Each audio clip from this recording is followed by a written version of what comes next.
Hi, I'm Joe Saunders with Miniature Landscape Hobbies, and in this episode, I'm going to show you a really effective and easy way to make roads for your wargaming spreads or dioramas. We're going to use sandpaper.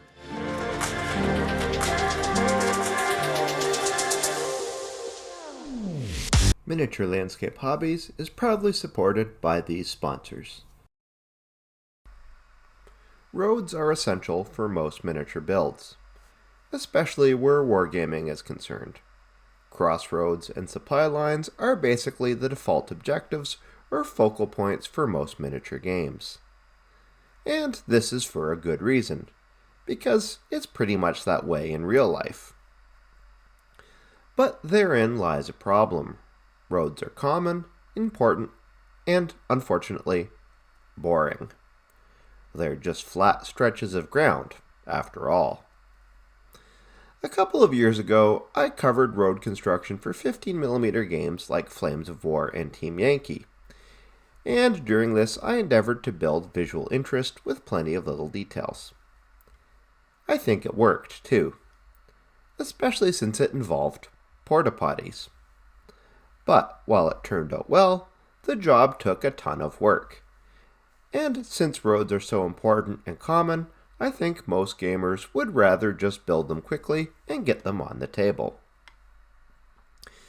This brings me to my actual preferred method for building roads: sandpaper.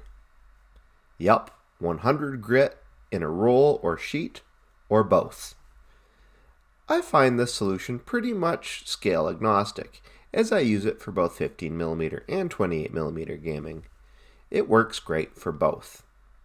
And most importantly, sandpaper is plentiful, found everywhere, and most importantly, it's dirt cheap.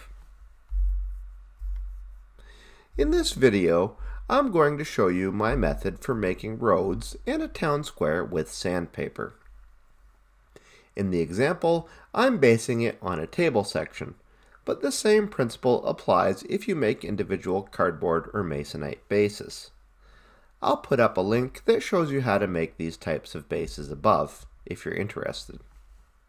So, sit back and enjoy as we learn how to make awesome model roads from sandpaper. I'd like to take a quick moment to thank my Patreon supporters. Without their assistance, Miniature Landscape Hobbies would not be possible. If you would like to learn more about the benefits of becoming a Patreon supporter, please check the link in the video description.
That's it for this episode. I hope you enjoyed watching it as much as I enjoyed making it.